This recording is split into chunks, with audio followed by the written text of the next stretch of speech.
का एक lecture already हो चुका है और उससे पहले हमने एटॉमिक स्ट्रक्चर देखा था जो कि मॉडर्न फिजिक्स का ही पार्ट है। तो अभी तक हमने मॉडर्न फिजिक्स में 2 लेक्चर्स ऑलरेडी कर रखा है। आज हम लोग स्टार्ट करेंगे थर्ड। ये वाला जो टॉपिक है बोर्ड मॉडल इसलिए इम्पोर्टेंट है क्योंकि तुम जितने भी न्यूमेरिकल क्वेश्चंस देखोगे तुम्हारे एग्जाम में वो सारे क्वेश्चंस किस पे बेस्ड हैं, वो सारे फॉर्मूले बेस्ड होते हैं बोर्ड मॉडल पे। तो जब तक हम बोर्ड मॉडल अच्छे से ना समझे हमारे लिए क्वेश्चन जो है वो सॉल्व करना थोड़ा सा वो प्रॉब्लमेटिक हो जाएगा। तो इसके लिए हम बोर्ड मॉडल देखते हैं। सेकेंड हम लोग क्या देखेंगे, सेकेंड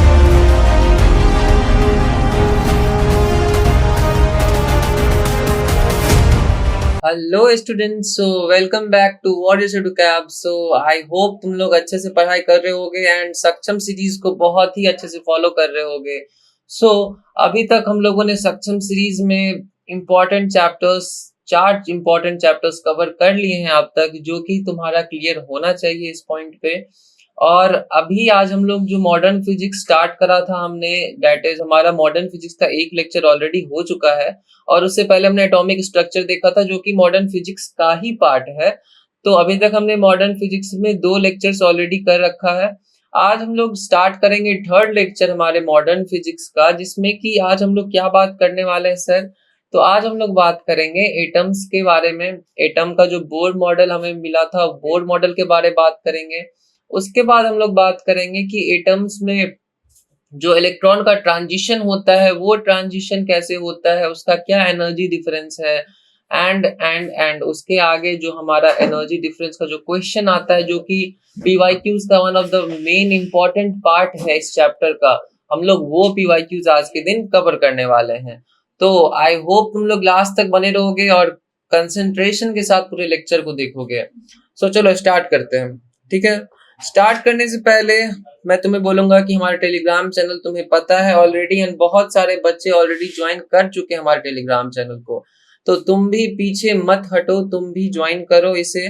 तुम अब पूछोगे क्यों भैया क्यों ज्वाइन करूं मैं, तो क्योंकि यहाँ जो मैं यहाँ जो पढ़ाऊंगा उसका जो भी हैंड रिटन नोट्स है, जो भी ये पीडीएफ है, वो तुम्हें कहाँ मिलेगा, वो तुम्हें टेलीग्राम ग्रुप में मिलने वाला है। तो अगर तुम टेलीग्राम ग्रुप के पार्ट नहीं हो तो इन दैट केस तुम्हें जो ये पीडीएफ है वो नहीं मिल पाएगा। और क्या बेनिफिट है टेलीग्राम ग्रुप ज्वाइन करने का, जो भी तुम्हारे एकेडमिक डाउट्स होंगे वो सारे तुम्हें पर्सनल, तुम्हें टीचर से इंटरेक्ट करने का तुम्हें चांस मिलेगा और तुम्हारे जो डाउट्स हैं वो खुद टीचर साथ में आके तुम्हारे साथ क्लियर करेंगे, ठीक है। तो टेलीग्राम ग्रुप का जो लिंक है वो तुम्हें डिस्क्रिप्शन बॉक्स में मिल जाएगा, तो डिस्क्रिप्शन बॉक्स में जाओ और टेलीग्राम ग्रुप को ज्वाइन कर लो, ठीक है। इसके बाद हम बात करें कि आज हम क्या क्या टॉपिक कवर करने वाले हैं सर। तो हम जो आज टॉपिक कवर करेंगे उसमें पहला टॉपिक हमारा होने वाला है Bohr model of atom.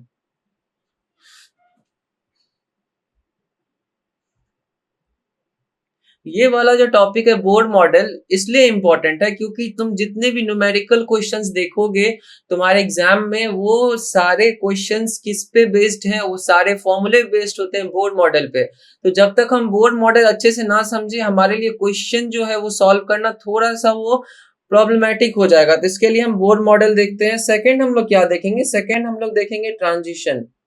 Second हम लोग क्या देखेंगे, ट्रांजिशन। ट्रांजिशन बोले तो क्या, ट्रांजिशन बोले तो एक एनर्जी लेवल से दूसरे एनर्जी लेवल पे जंप करना, एक एनर्जी लेवल से दूसरे एनर्जी लेवल पे जंप करना। अब जो ये वाला पार्ट है, ये वाला पार्ट भी one of the most important है। क्यों भैया, क्योंकि इसमें जो क्वेश्चंस बनते हैं वो बहुत ही ज्यादा तुम्हें इजी क्वेश्चंस रहते हैं, लो इनपुट वाले क्वेश्चंस रहते हैं। अगर तुम्हें फॉर्मूले याद हैं तो फॉर्मूले से तुम क्वेश्चन पूरा का पूरा सॉल्व कर सकते हो। तो इसके लिए बहुत ही कम कॉन्सेप्ट की जरूरत होती है, ठीक है। तो ट्रांजिशन हम लोग पढ़ेंगे। उसके बाद हम लोग बात करेंगे सीरीज की। ट्रांजिशन के बाद हम लोग बात करेंगे सीरीज की। सीरीज क्या होता है, सीरीज ट्रांजिशन लेवल पे ही बेस्ड होता है कि किस लेवल से किस लेवल तक हम लोग ट्रांजिशन कर रहे हैं, उसके लिए सीरीज डिफाइन है, ठीक। और लास्ट हम लोग करने वाले हैं ढेर सारे क्वेश्चंस। लास्ट हम लोग क्या करेंगे, ढेर सारे क्वेश्चंस करेंगे हम लोग।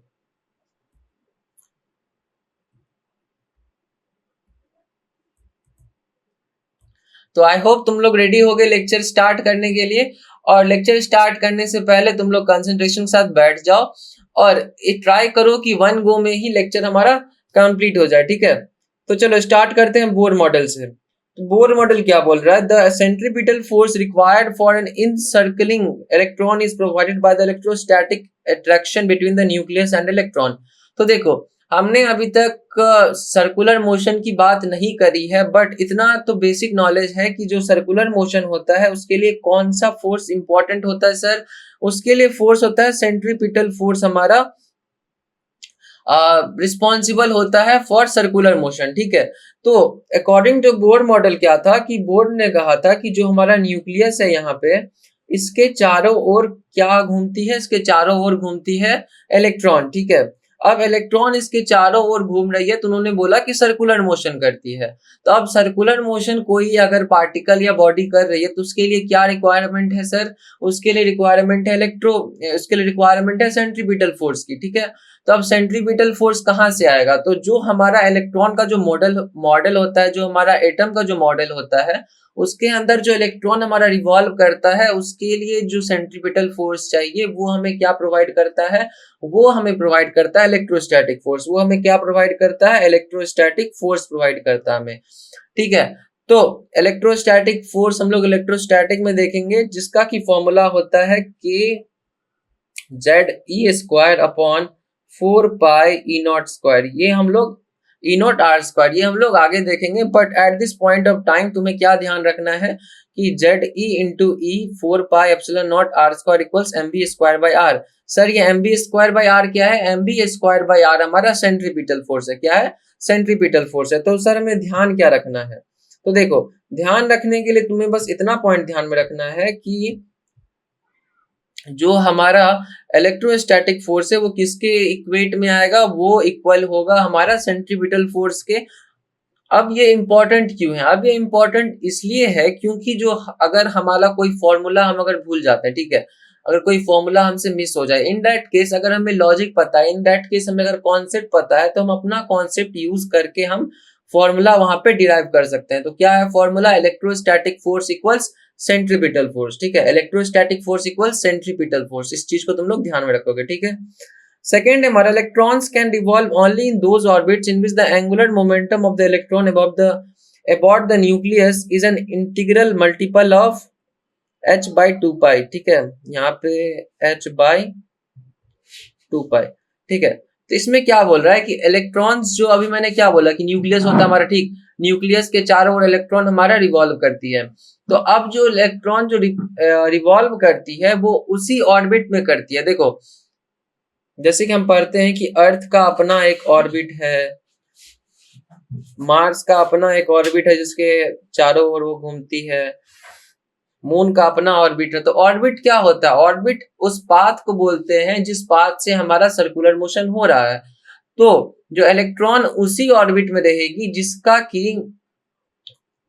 एंगुलर मोमेंटम, जिसका क्या एंगुलर मोमेंटम क्या होगा, integral multiple of h by 2 pi होगा, integral multiple of h by 2 pi होगा। अब यहाँ तुम मत पूछना कि h बाई 2 पाई ही क्यों हो रहा है सर, ये क्वेश्चन तुम्हें बोर्ड से पूछना पड़ेगा, जिन्होंने ये बताया है कि जो हमारा ऑर्बिट है वो कौन सा ऑर्बिट होगा, जो कि इंटीग्रल मल्टीपल, जिसका कि एंगुलर मोमेंटम क्या होगा, integral multiple of n h by 2 pi होगा, h बाई 2 पाई होगा। ठीक है, तो यहाँ पे देखो, यहाँ पे लिख भी दिया है कि एमबीआर मतलब क्या होता है, एमबीआर मतलब होता है एंगुलर मोमेंटम। एमबीआर मतलब क्या होता है, एंगुलर मोमेंटम। एमबीआर इक्वल्स, देखो मोमेंटम तुम्हें पता है, मोमेंटम क्या होता है, एमबी होता है, mass into velocity is momentum.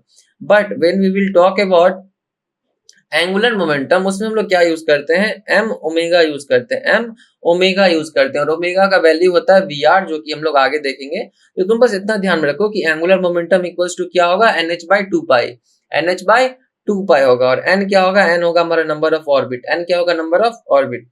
तो पहला हमने क्या देखा, electrostatic force equal centripetal force. Second हमने क्या देखा सर, सेकंड हमने देखा कि इलेक्ट्रॉन सिर्फ उसी ऑर्बिट में घूमेगी, उसी ऑर्बिट में सिर्फ वो डांस कर सकती है जिसमें कि एंगुलर मोमेंटम जो होगा वो क्या होगा, integral multiple of h by 2 pi होगा, integral multiple of h by 2 pi होगा। ठीक है, एन देखो, एन क्या, n principal quantum number of the orbit in which the electron is revolving. ठीक, in a stable orbit, that is specific orbit, the total energy of the electron remains constant. Its energy changes only when it makes a transition from one orbit to another.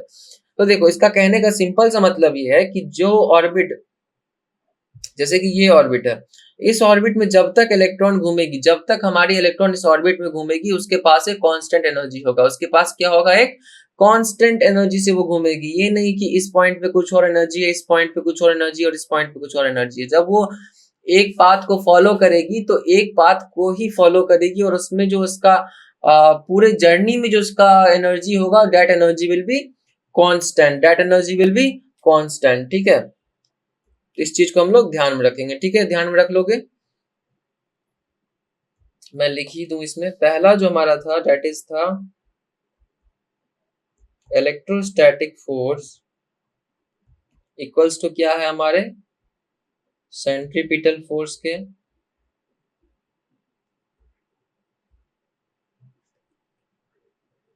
Second क्या है हमारा, second था हमारा कि angular momentum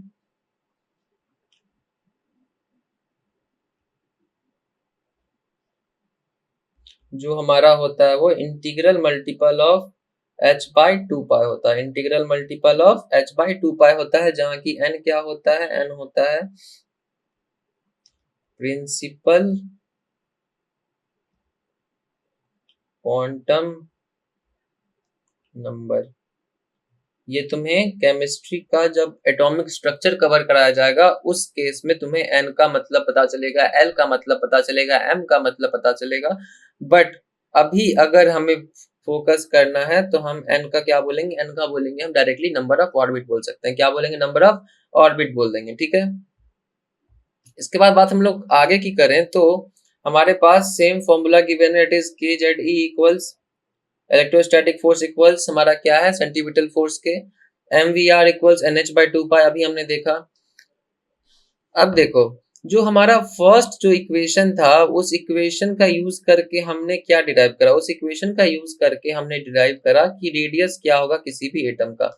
क्या हमने derive करा, radius क्या होगा किसी भी एटम का। ठीक है, तो देखो ये वाला फर्स्ट इक्वेशन हो गया, ये वाला हमारा सेकंड इक्वेशन हो गया। अगर हम इसको सॉल्व करें तो मेरे को क्या मिलेगा, मेरे को रिजल्ट पे अभी फोकस करना है। किस पे फोकस करना है, रिजल्ट पे फोकस करना है।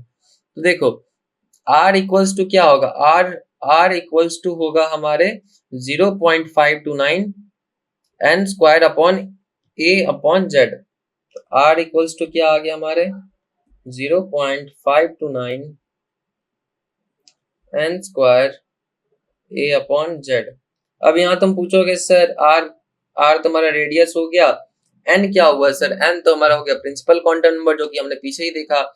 ए क्या है सर, तो ए है हमारा एटॉमिक मास, ए क्या है हमारा एटॉमिक मास है। ठीक है, और जेड क्या है सर, तो जेड हमारा एटॉमिक नंबर है। जेड क्या है, एटॉमिक नंबर है। तो आई थिंक तुम्हें यहाँ दिख नहीं रहा होगा इसलिए मैं इधर साइड कर दे रहा हूँ। तो हमारा आर का क्या वैल्यू है, आर का हमारा फॉर्मूला है 0.529 एन स्क्वायर ए अपॉन जेड। तो तुम्हें 0.529 तुम्हें ध्यान में रखना है, 0.529 तुम्हें ध्यान में रहना चाहिए, तभी तुम्हें याद रहेगा। ठीक है, तो इससे हमारा क्या पॉइंट आया, क्या हमारा फॉर्मूला आया, हमारा फॉर्मूला आया आर का। तो आर क्या है सर, आर है हमारा एटॉमिक रेडियस, आर क्या है हमारा एटॉमिक रेडियस है। तो इसका फॉर्मूला क्या आया है 0.529 एन स्क्वायर अपॉन जेड। ये हमारा जो ए है, ए ही एंगस्ट्रॉम, ए क्या हमारा एंगस्ट्रॉम है। एंगस्ट्रॉम का मैंने तुम्हें कल भी समझाया था आई थिंक कि एंगस्ट्रॉम का हमारा कितना वैल्यू होता है, एंगस्ट्रॉम का वैल्यू होता है हमारा 10 के पावर माइनस 10 मीटर। क्या होता है, 10 के पावर माइनस 10 मीटर। तो r को हम कैसे लिख सकते हैं, r को हम लिख सकते हैं 0.529। देखो 0.529 ये है ना, इसे हमें ध्यान में रखना है। क्यों, क्योंकि ये कांस्टेंट की तरह काम करता है। इसके बाद जो एन स्क्वायर अपॉन जेड बचता है ये हमारे एटम पे डिपेंड करता है, ये हमारे एटम पे डिपेंड करता है। तो इसको हम ऐसे भी लिख सकते हैं A naught N square by Z. ठीक है, तो आई होप तुम्हें ये ध्यान में रहेगा क्योंकि ये बहुत ही ज्यादा इंपॉर्टेंट फॉर्मूला है जो कि तुम्हें क्वेश्चन जब तुम सॉल्व करोगे तुम्हें खुद देखने को मिल जाएगा कि ये वाले फॉर्मूले का यूज होता है। ठीक है, तो आई होप कि एटॉमिक जो तुम्हारा रेडियस का जो फॉर्मूला है वो तुम्हारा क्लियर हो गया। ठीक है, तो चलो आगे बढ़ते हैं। उसके बाद हमारे पास एटॉमिक रेडियस आने के बाद हम लोग मूव करते हैं एटॉमिक वेलोसिटी पे। That is velocity of electron. अगर हम अच्छे से बोले तो वेलोसिटी ऑफ इलेक्ट्रॉन। तो वेलोसिटी ऑफ इलेक्ट्रॉन का हमारा क्या फॉर्मूला है, हमें v equals N H by two pi m r, इसे ध्यान में नहीं भी रखोगे तो चलेगा, हमें बस इतना ध्यान में रखना है कि v equals to 2.18 10 to the power 6 z upon n। तो क्या है हमारा v equals 2.18 into 10 to the power 6 z upon n metre पर सेकेंड। तो देखो यहाँ पे तुम बोलोगे कि सर आप तो कुछ डिराइव नहीं करवा रहे हो, तो देखो यहाँ पे डिराइव करने का कोई भी पर्पस नहीं बनता है। क्यों? क्योंकि WBJE में मुझे डेरिवेशन का क्वेश्चन नहीं आने वाला है। तुम्हें क्या काम पड़ेगा, तुम्हें काम पड़ेगा फॉर्मूला का, जो फॉर्मूला मैं तुम्हें बता रहा हूँ और अच्छे से बता रहा हूँ ताकि तुम्हारे दिमाग में वो सेट हो जाए कि एग्जाम के टाइम तुम्हें वो हेल्प करे। ठीक है, तो देखो तो हमारा जो एटॉमिक रेडियस है, एटॉमिक रेडियस का अगर हम 0.529, जैसे मैंने तुम्हें बोला कि हमें याद रहे एन स्क्वायर बाय जेड याद रहे, तो हम एटॉमिक रेडियस कितने आसानी से निकाल सकते हैं। ठीक है, तो इसी तरीके से अगर हम वेलोसिटी में अगर हम याद रखें 2.18 10 to the power 6 z upon n, in that case क्या होगा कि हमारा जो वेलोसिटी होगा, वेलोसिटी का भी हमारा फॉर्मूला क्लियर होगा। ठीक है, तो देखो यहाँ पे क्या है ना, यहाँ पे अगर तुम ये वाला चीज अगर तुम याद रखोगे कि जो एटॉमिक रेडियस होता है वो डायरेक्टली प्रोपोर्शनल होता है एन स्क्वायर अपॉन जेड के, जहाँ पे एन क्या होता है, प्रिंसिपल क्वांटम नंबर, सॉरी, जो हमारा वेलोसिटी है, velocity is equals to z upon, velocity is in proportional to z upon n. ठीक है, तो अगर हम ये चीज याद रखेंगे तो ये हमारा फॉर्मूला में भी हेल्प करेगा। क्या करेगा, हमारे फॉर्मूला में भी हेल्प करेगा ये। ठीक है, उसके बाद बात करें टाइम पीरियड की, तो टाइम पीरियड हमारा क्या होता है, टाइम पीरियड होता है हमारा 2 pi upon omega. Time period क्या होता है, 2 पाई अपॉन ओमेगा होता है। ठीक है, तो ओमेगा इक्वल्स टू क्या होता है, ओमेगा इक्वल्स टू होता है हमारा v अपॉन आर। ओमेगा क्या होता है हमारा, v अपॉन आर। ये omega is different to that of जो हम लोग बात कर रहे थे। तो ओमेगा इक्वल्स टू क्या होगा हमारा, v अपॉन आर हो गया। तो टाइम पीरियड कितना होता है, 2 pi R upon v, 2 pi R upon v। जो हमारा ओमेगा है, ओमेगा का वैल्यू अगर हम v बाई आर पुट करें तो v हमारा नीचे रहेगा, आर हमारा ऊपर चला जाएगा। तो ये वाला भी फॉर्मूला हमें ध्यान में रखना है। अगर हम ये चीज को ध्यान रखना चाहे तो ये भी चीज हम ध्यान रख सकते हैं कि t is directly proportional to n cube upon z square. t is directly proportional to n cube upon z square. ठीक है, तो हमने क्या क्या देखा, हमने देखा कि जो हमारा एटॉमिक रेडियस है that is proportional to what, that is proportional to हमारा n स्क्वायर अपॉन z। जो हमारा वेलोसिटी है वो किसके प्रोपोर्शनल है, z अपॉन n के। और जो हमारा टाइम पीरियड है वो हमारे किसके प्रोपोर्शनल है, n cube upon z square के। ठीक है, तो इसमें तुम लोग अपना लॉजिक लगाओ और ट्राई करो ऐसे मेथड फाइंड करने का जिससे कि तुम्हारे ये दिमाग में रहे। मैंने क्या करा था अपने टाइम पे, मैं रेडियस को ध्यान, मैं इस ऑर्डर को ध्यान रखता था कि radius, velocity and then time period, radius, velocity and then time period. तो मैं क्या करता था कि n upon z, n upon z को मैं पहले रखता था क्योंकि वो एटॉमिक रेडियस में आता है एन अपॉन जेड। फिर मैं जब सेकेंड में आता था तो मैं इससे जेड बाई एन कर देता था, देखो n by z, z by n, और थर्ड में आके फिर एन बाई जेड। अब बात रही पावर की, तो इतना तुम्हें ध्यान में रखना होगा कि एन स्क्वायर अपॉन जेड हमारा रेडियस में आता है, वी में हमारा आता है z upon n, no power, और जो हमारा टी होता है उसमें होता है n cube upon z square होता है। तो ये चीज तुम्हें बस ध्यान में रखना होगा। ठीक है, इसके बाद हम लोग बात करें तो फ्रीक्वेंसी की, तो फ्रीक्वेंसी फाइंड करने के लिए हमारे पास ऑलरेडी फॉर्मूला आ चुका है, क्या भैया, तो 1 अपॉन टी। फ्रीक्वेंसी क्या होता है, 1 अपॉन टाइम पीरियड होता है। तो टाइम पीरियड का फॉर्मूला हमारे पास है, क्या है फॉर्मूला भैया, टाइम पीरियड का फॉर्मूला हमारे पास 2 पाई आर अपॉन वी है ही ऑलरेडी। तो हमारा तुम ही बताओ कि जो हमारा फ्रीक्वेंसी होगा उसका हमारा बनेगा 2 pi mu r, 2 pi view r. उसके बाद एंगुलर वेलोसिटी की बात करें तो एंगुलर वेलोसिटी हमारा omega equals v upon r आता है, ओमेगा इक्वल्स क्या आता है, बी अपॉन आर आता है हमारा। ठीक है, तो ये हमारा हो गया 2 pi by T. Angular velocity भी हमारा सेम ही है कि एंगुलर वेलोसिटी किसके बराबर हो जाएगा, z square upon n cube, z square upon n cube, जो डायरेक्टली प्रोपोर्शनल होगा। बट अगर मैं बात करूं इंपॉर्टेंट की, तो इंपॉर्टेंट आई थिंक जितना मैंने अभी तक देखा है पीवाईक्यूज को, तो ये तीनों ज्यादा इंपॉर्टेंट है। क्या क्या इंपॉर्टेंट है, एटॉमिक रेडियस इंपॉर्टेंट है, वेलोसिटी इंपॉर्टेंट है, एंड टाइम पीरियड इंपॉर्टेंट है। ये भी तुम ध्यान में रख सकते हो, बट ये उतना काम का नहीं है, ठीक है। सेंट्रीपिटल एक्सेलरेशन की बात करें तो यू ऑलरेडी नो कि वी स्क्वायर अपॉन आर होता है, वी स्क्वायर अपॉन आर होता है, तो तुम ये सब चीजें तुम ध्यान में रख सकते हो, लाइक ये,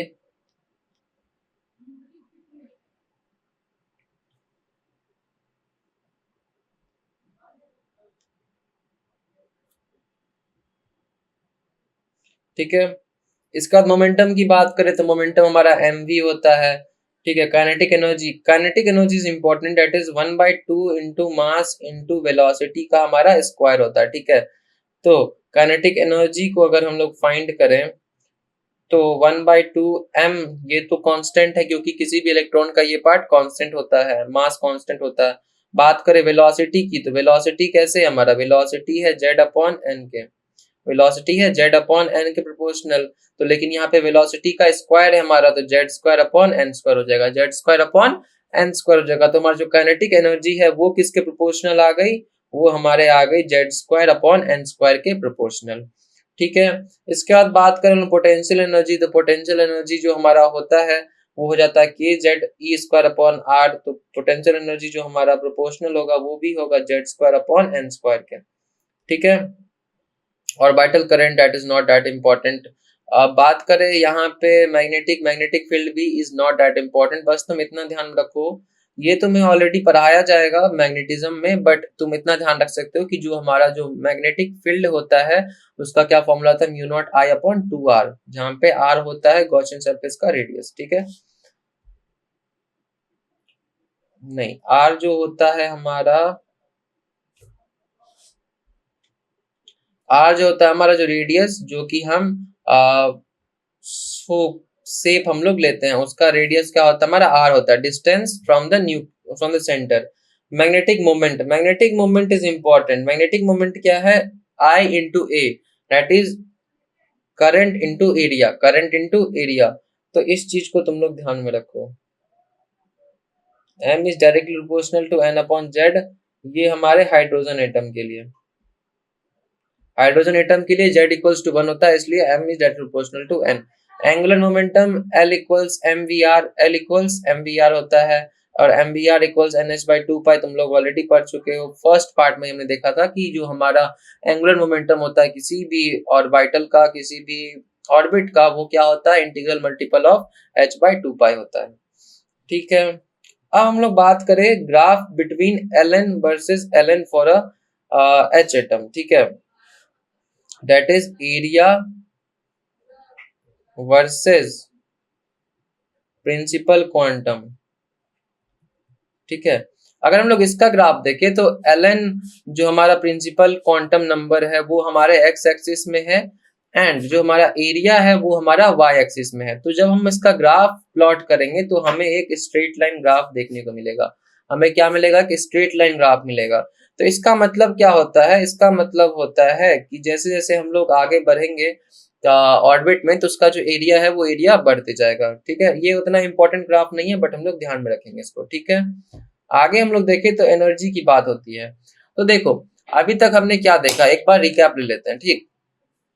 अभी तक हमने देखा कि बोर मॉडल में क्या क्या था। बोर मॉडल में पहला ही था कि जो हमारा जो सेंट्रीपिटल फोर्स होता है वो कौन प्रोवाइड करता है, वो हमारा इलेक्ट्रोस्टैटिक फोर्स प्रोवाइड करता है। सेकंड क्या था, सेकंड था किसी भी ऑर्बिट में इलेक्ट्रॉन तभी रहेगा जिस ऑर्बिट का जो एंगुलर मोमेंटम है वो integral multiple of h by 2 पाई रहेगा, ठीक है सर। उसके बाद हमने क्या देखा कि कोई ऑर्बिट में अगर कोई इलेक्ट्रॉन अगर रिवॉल्व कर रहा है तो उसमें उसका जो एनर्जी है वो एक कांस्टेंट एनर्जी रहेगा, ऐसा नहीं होगा कि कुछ टाइम के बाद उस ऑर्बिट का एनर्जी चेंज हो जाएगा, ठीक है, इतना क्लियर है।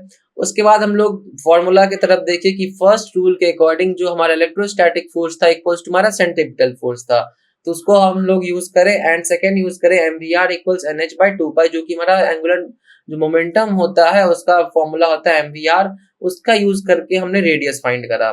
तो अब तुम बताओ रेडियस का क्या फॉर्मूला था, तो रेडियस का फॉर्मूला क्या था, रेडियस का फॉर्मूला था हमारा 0.529 इंटू जो हमारा एन स्क्वायर अपॉन जेड, और जो उसका यूनिट आएगा हमारा एंगस्ट्रॉम, और 1 angstrom equals 10 to the power -10 metre, ठीक है सर। आगे हमने क्या देखा, आगे हमने देखा वेलोसिटी, तो वेलोसिटी क्या होता है, वेलोसिटी का हमारा जो फॉर्मूला है that is v naught, z upon n, v naught z upon n metre पर सेकेंड। ठीक, उसके बाद हमने क्या देखा, उसके बाद हमने देखा time, that is time period. तो टाइम पीरियड क्या होता है, time period is 2 pi upon omega, तो 2 पाई आर अपॉन वी हो जाता है हमारा टाइम पीरियड। ठीक है, उसके बाद हमने प्रोपोर्शनल का देखा, तो हमारा जो आर है वो डायरेक्टली प्रोपोर्शनल टू होता है एन स्क्वायर अपॉन जेड के। सेकेंड जो हमारा वेलोसिटी है वो किसके प्रोपोर्शनल होता है, जेड अपॉन एन के होता है। और थर्ड जो हमारा टाइम पीरियड होता है वो प्रोपोर्शनल होता है n cube upon z square के। ठीक है, अभी तक हमने इतना कुछ कर लिया जो कि हमारे लिए इंपॉर्टेंट था। अब हम लोग बात करेंगे एनर्जी की। अब हम लोग क्या बात करेंगे, एनर्जी की बात करेंगे। तो सर एनर्जी किसकी, एनर्जी रिवॉल्विंग इलेक्ट्रॉन की। एनर्जी किसकी, रिवॉल्विंग इलेक्ट्रॉन की एनर्जी की बात हम लोग कर रहे हैं। ठीक है, कोई भी एटम है उसके जो चारों ओर जो इलेक्ट्रॉन, उसके अंदर जो न्यूक्लियस के अराउंड जो हमारा जो इलेक्ट्रॉन ट्रैवल करता है, इलेक्ट्रॉन रिवॉल्व करता है, तो वो उसके पास एक सर्टेन एनर्जी होता है, उसके पास क्या है, सर्टेन एनर्जी रहता है। कौन कौन से एनर्जी होते हैं सर, तो काइनेटिक एनर्जी होता है उसके पास, और उसके पास क्या होता है, पोटेंशियल एनर्जी होता है। तो दो एनर्जी उसके पास होता है, काइनेटिक एंड पोटेंशियल एनर्जी। तो चलो देखते हैं कि क्या है। ठीक है, तो हमारा जो पहला ही इक्वेशन था वो फॉर्मूला यहाँ पे यूज हुआ। ठीक है, इसको अभी हम लोग साइड करते हैं। तो काइनेटिक एनर्जी हमारा होता है 1/2 mv स्क्वायर, जो कि हमारा अगर हम v का फॉर्मूला अगर पुट करके फाइंड करने का कोशिश करें तो हमारा क्या निकलता है, k Z e square upon 2r, के Z e square upon 2r। और जो हमारा पोटेंशियल एनर्जी होता है दैट इज के Z e square upon r. ठीक है, तो इन दो चीजों को हम लोग ध्यान में रखेंगे। अभी हमारे पास वो टाइम नहीं है कि सर कहाँ से आया। ठीक है, अभी तुम अगर फाइंड करना चाहते हो तो उसके लिए तुम लॉन्ग लेक्चर्स तुम देख सकते हो, बट मैं नहीं सजेस्ट करूंगा कि अभी तुम अपना टाइम वेस्ट करो उन सब चीजों पे। अभी तुम क्या देखो कि v का फॉर्मूला अगर मैं इसका यूज करूं तो मुझे v के जगह पे मैं अगर वैल्यू पुट करता हूं तो के Z e square upon 2r मुझे देखने को मिलेगा। ठीक है, इसके बाद देखो किसी भी पार्टिकल के पास जो टोटल एनर्जी होता है वो किसके सम के बराबर हो जाएगा, kinetic energy and potential energy के। ठीक है, तो हमारा काइनेटिक एनर्जी हमारा देख चुके हैं माइनस के Z e square upon 2r है। टोटल एनर्जी क्या है, माइनस के Z e square upon 2r के बराबर है हमारा। ठीक है, तो जो हमारा काइनेटिक एनर्जी जो होता है, काइनेटिक एनर्जी यहाँ पे माइनस नहीं है, इस पे एक सिंगल लाइन है। ठीक है, तो टोटल एनर्जी हमारा हो गया माइनस के जेड स्क्वायर अपॉन 2r के। ठीक है, तो और हमारा r का जो रेडियस है it is 0.529 n square upon Z. तो जो तुम्हारे लिए इंपॉर्टेंट है वो इंपॉर्टेंट है ये वाला टेबल की kinetic energy equals total energy. Total energy क्या होता है, टोटल एनर्जी हमेशा माइनस होता है। अब तुम बोलोगे टोटल एनर्जी सर माइनस क्यों है, जब तक इलेक्ट्रॉन के पास माइनस में एनर्जी नहीं है तभी तक वो क्या है कि न्यूक्लियस के अराउंड वो घूमेगा। अगर उसके पास अपना एनर्जी आ गया, अगर उसके पास अपना खुद का एनर्जी आ गया, इन दैट केस क्या होगा कि जो इलेक्ट्रॉन है वो क्या हो जाएगा, निकल जाएगा। इलेक्ट्रॉन ये हमारे एटम से, इलेक्ट्रॉन क्या करेगा, एटम से निकल जाएगा। तो वो इलेक्ट्रॉन बाहर ना निकले इसके लिए जो टोटल एनर्जी होता है वो टोटल एनर्जी क्या होता है, निगेटिव होता है। ठीक है, इतना चीज को हम लोग ध्यान में रखेंगे। तो देखो काइनेटिक एनर्जी जो है हमारा वो टोटल एनर्जी के बराबर होता है। ठीक है, बहुत टाइम क्वेश्चंस में क्या करा जाता है ना कि टोटल एनर्जी तुम्हें दे देंगे और तुमसे पूछेंगे कि काइनेटिक एनर्जी क्या है। तो इन दैट केस वो कंफ्यूज करना चाहते हैं, क्योंकि तुम सोचोगे कि टोटल एनर्जी तो इक्वल होता है kinetic energy plus potential energy के। तो तुम्हारे दिमाग में कभी क्लिक करेगा ही नहीं कि काइनेटिक एनर्जी इक्वल हो सकता है टोटल एनर्जी के हमारे। ठीक है, तो काइनेटिक एनर्जी लेकिन जो हमारा है वो टोटल एनर्जी के बराबर होता है, बस डिफरेंस क्या है कि साइन का डिफरेंस है। क्योंकि टोटल एनर्जी हमारा निगेटिव होता है बट हमारा जो काइनेटिक एनर्जी होता है वो काइनेटिक एनर्जी हमारा पॉजिटिव होता है। ठीक है, इस चीज को हम लोग ध्यान में रखेंगे। और टोटल एनर्जी जो होता है हमारा वो 2 टाइम्स होता है पोटेंशियल एनर्जी के। हमारा टोटल एनर्जी जो है हमारा वो 2 टाइम्स होता है पोटेंशियल एनर्जी के, ये भी चीज हम लोग ध्यान में रखेंगे। तो ये वाला table is very important for you कि kinetic energy equals total energy, difference क्या है भैया, डिफरेंस है हमारे साइन का डिफरेंस है। ठीक है, और जो टोटल एनर्जी जो हमारा 2 टाइम्स हमारा क्या होता है पोटेंशियल एनर्जी। ठीक है, तो ये वाले टेबल को हम लोग ध्यान में रखेंगे, ठीक। इसके बाद हम लोग बात करते हैं एनर्जी लेवल डायग्राम की। तो एनर्जी लेवल डायग्राम से पहले हम लोग बात करते हैं टोटल एनर्जी के फॉर्मूले की। तो टोटल एनर्जी का जो हमारा फॉर्मूला होता है that is -13.6 Z² upon n² electron volt के। अब तुम बोलोगे कि सर यहाँ पे Z क्या है, तो Z तो तुम्हें अभी तक पता चल जाना चाहिए कि Z हमारा एटॉमिक नंबर है। एंड N क्या है हमारा सर, N हमारा प्रिंसिपल क्वांटम नंबर है जिस ऑर्बिट में हम टोटल एनर्जी फाइंड कर रहे हैं, ठीक है। तो टोटल एनर्जी जब भी हम लोग फाइंड करेंगे किसी ऑर्बिट का, तो हम किस फॉर्मूले का यूज करेंगे, हम इस वाले फॉर्मूले का यूज करेंगे, ठीक है। इतना चीज तुम लोग ध्यान में रखो। इसके बाद हम लोग बात करते हैं एनर्जी डिफरेंस की, ठीक है, एनर्जी डिफरेंस की। तो देखो एनर्जी डिफरेंस मतलब बोले तो जब हम लोग ट्रांजिशन देखते हैं किसी भी इलेक्ट्रॉन का, तो अब किसी भी इलेक्ट्रॉन का ट्रांजिशन मतलब क्या होता है, ट्रांजिशन वर्ड मतलब क्या होता है। अगर हम ट्रांजिशन वर्ड को सही से देखें तो इसका मतलब है one level to another level. और one level to another level को अगर हम अच्छे से बात करें तो इसका मतलब है कि लेवल ऑफ एनर्जी। लेवल किससे डिसाइड होता है, लेवल डिसाइड होता है हमारा एनर्जी से, कि कौन से लेवल का एनर्जी अगर डिफरेंट आएगा तो वो लेवल चेंज हो जाता है। लाइक देखो ये n=1 है तो ये फर्स्ट लेवल है, तो इसका एनर्जी हो जाएगा तुम्हारा -13.6, ठीक है। जो हमारा सेकेंड हमारा जो एनर्जी लेवल है उसका क्या एनर्जी हो जाएगा -3.4। तो यहाँ पे देखो एनर्जी का डिफरेंस आ रहा है, एनर्जी का डिफरेंस आ रहा है, तो हमारा जो ऑर्बिट है ऑर्बिट का भी डिफरेंस आ रहा है। यही बात मैंने पहली करी थी कि एक जो हमारा ऑर्बिट है उसके पास क्या होता है, एक कांस्टेंट एनर्जी उसके पास पहले से ही होता है, ठीक है। तो इस चीज को हम लोग ध्यान में रखेंगे। यहाँ देखो यहाँ गिवन है कि n=1 जो हमारा फर्स्ट ऑर्बिट है उसका कितना एनर्जी होगा, -13.6 के। कितना होगा, -13.6 के।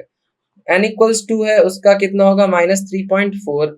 n=3 का कितना हो जाएगा, -1.5। n=4 का कितना हो जाएगा, 0.85। अब तुम यहाँ पे देखो कि तुम बोलोगे कि सर आप कैसे फाइंड कर रहे हो, तो उसके लिए देखो अभी तक हमने फॉर्मूला देखा था टोटल एनर्जी का, इट इज -13.6 Z² ठीक है। तो हम लोग सपोज करते हैं कि हम लोग हाइड्रोजन एटम की बात कर रहे हैं, ठीक। एंड यू नो कि हाइड्रोजन एटम का जो हमारा एटॉमिक नंबर है डेट इज 1, ठीक है। तो -13.6 Z² की जगह हमारा 1² आ जाएगा n², ठीक है। तो अब तुम बताओ तुम्हें कौन से लेवल का एनर्जी फाइंड करना है, तो चलो फर्स्ट एनर्जी का फाइंड करते हैं, डेट इज n=1 का, ठीक है। तो -13.6 upon 1 is nothing but -13.6 only. अब चलो बात करते हैं n=2 की। तो -13.6 2 का स्क्वायर इज 4 इलेक्ट्रॉन वोल्ट। तो क्या आ रहा है सर, -3.4 इलेक्ट्रॉन वोल्ट। अब मेरा मन है कि नहीं मैं n=3 की बात करूं, तो n=3 में हमारा क्या होगा, n=3 में हमारा 3 का स्क्वायर लेंगे हम। 3 का स्क्वायर यू ऑलरेडी नो कि 9 हो जाएगा। तो इसको अगर हम डिवाइड करते हैं तो कितना आएगा, -1 पॉइंट अराउंड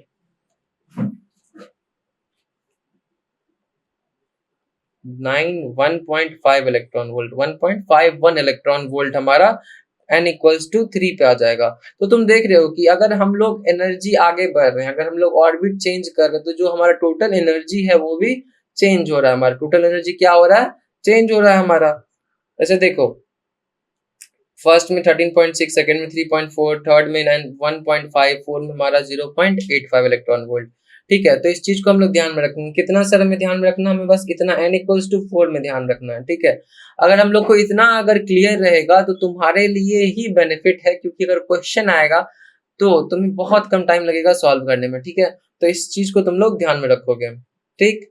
इसके बाद हम लोग एनर्जी डिफरेंस की बात करते हैं। तो देखो एनर्जी डिफरेंस मतलब क्या होगा, एनर्जी डिफरेंस मतलब कि जब मैं टॉप लेवल से, ठीक है, n= मान लो 8 से मैं कहा एकदम नीचे आके गिरता हूं, मैंने क्या करा, मैंने ड्रॉप ले लिया। मैंने क्या किया, n इक्वल्स टू n8 से n इक्वल्स टू 1 पे ड्रॉप ले लिया।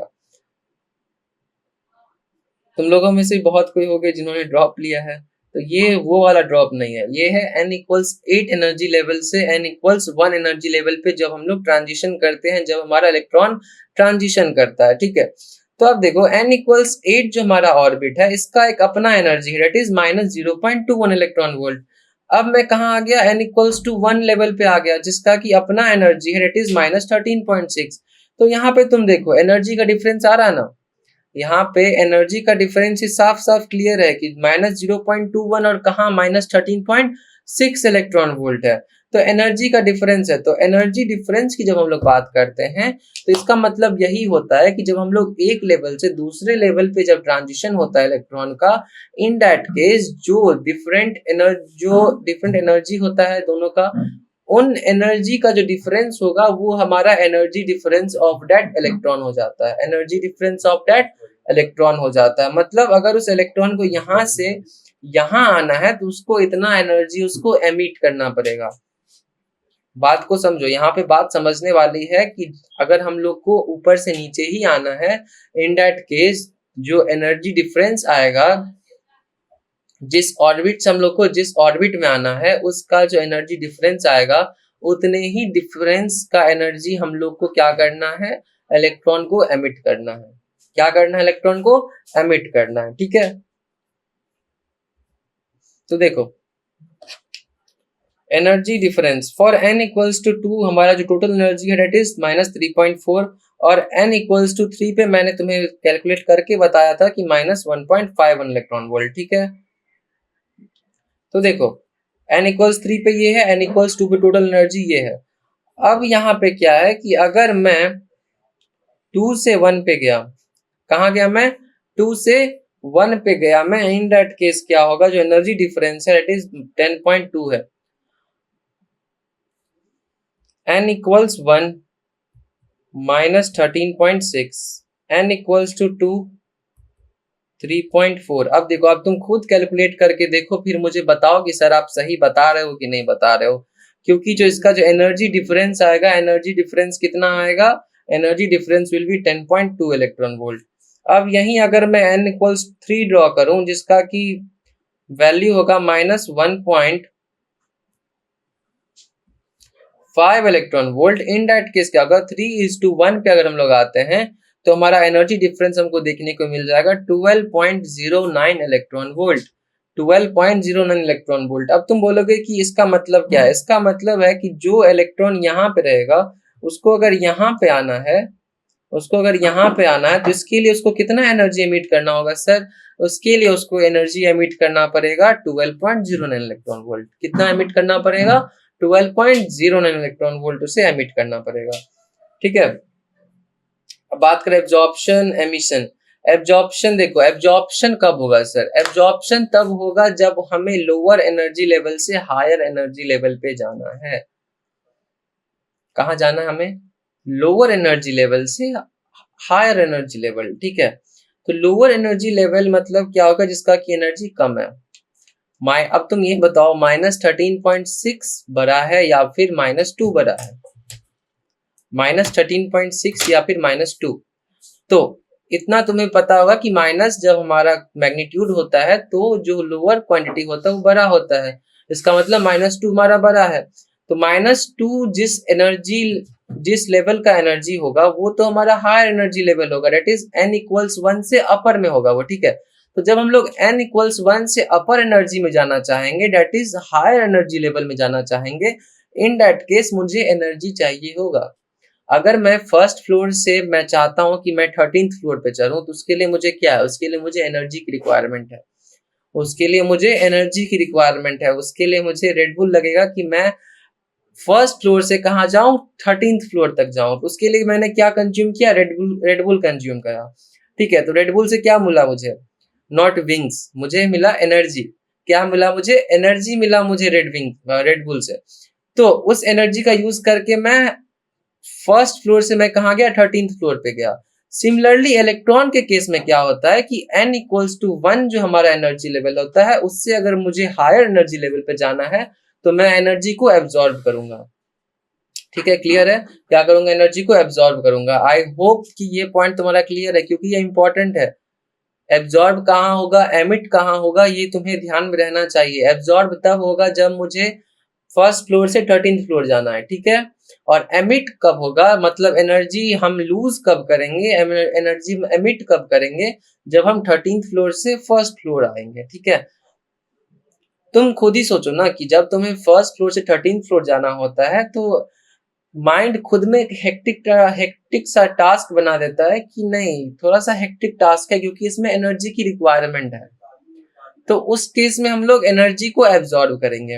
अब 13th फ्लोर से फर्स्ट फ्लोर तक जाना थोड़ा सा डिफिकल्टी तो है, बट थोड़ा सा हार्डवर्क तो है, बट हमारा माइंड उतना नहीं सोचेगा उतरने के टाइम में, 13 से फर्स्ट फ्लोर उतरने के टाइम में। तो उस केस में जो सिमिलरली इलेक्ट्रॉन क्या है, इलेक्ट्रॉन एनर्जी लूज करती है। हम लोग को उतरने में भी एनर्जी रिक्वायरमेंट है, बट अगर कंपेरेटिवली अगर हम लोग बात करें तो जो एनर्जी है वो इलेक्ट्रॉन एनर्जी एमिट कर देती है, ठीक है। तो यही डिफरेंस है, ऊपर जाएंगे एनर्जी एब्जॉर्ब करना है, नीचे आएंगे एनर्जी एमिट करना, बस क्लियर। एब्जॉर्प्शन ऊपर और एमिशन नीचे। आई थिंक मैंने बहुत ही ज्यादा एक्सप्लेन कर दिया है। इतने एक्सप्लेनेशन के बाद तुम्हारे ये क्लियर होगा कि किस केस में सर एब्जॉर्ब होगा और किस केस में एमिट होगा, ठीक है। और देखो हमारे पास एक फॉर्मूला है कि एनर्जी डिफरेंस फाइंड करने का, लाइक कितना एनर्जी एमिट हो रहा है, उसके लिए हमारे पास फॉर्मूला है डेल्टा ई का, जो कि हमारा बोलता है 13.6 into z square minus 13.6 Z square, नहीं 13.6 into z square n square. ये वाला तुम फॉर्मूला मत फॉलो करो, अगर तुम ये वाला फॉलो करते देन आगे जाके तुम्हें प्रॉब्लम आएगा। इससे बेटर है तुम फॉलो करो minus 13.6 Z square 1 upon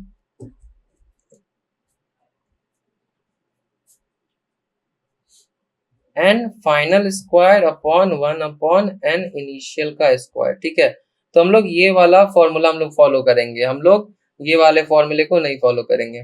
minus 13.6 Z square into 1 upon N F square minus N I square, ठीक है। इस चीज को हम लोग ध्यान में रखेंगे, क्योंकि ये वाला फॉर्मूला आगे रिपीट होगा तो तुम्हें प्रॉब्लम नहीं होगा। यहाँ पे जगह है, मैं यहीं लिख देता हूँ अच्छे से, ठीक है। Delta E equals minus 13.6 Z square 1 upon N f का square minus 1 upon N i का स्क्वायर, ठीक है। अब तुम बोलोगे एन एफ क्या है यहाँ पे सर, एन एफ हमारा है डेस्टिनेशन, एन एफ कहाँ है हमारा, डेस्टिनेशन। अब देखो, और एन आई क्या है हमारा, एन आई है हमारा बिगनिंग पॉइंट,